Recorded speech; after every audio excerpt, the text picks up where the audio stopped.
Here I have BLUBOO Picasso, and today I'm going to show you how to take screenshot on this device. So first of all, what you have to do is to go to the screen that you want to capture. Let's suppose that you want to take screenshot of your settings list.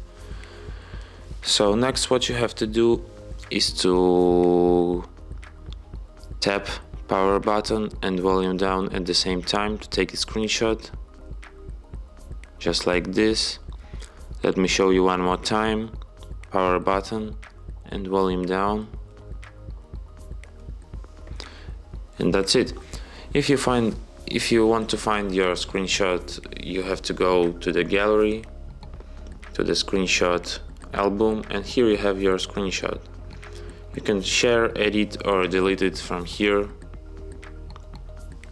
And that's it. If you find this tutorial useful, don't forget to hit that like button and subscribe to our channel.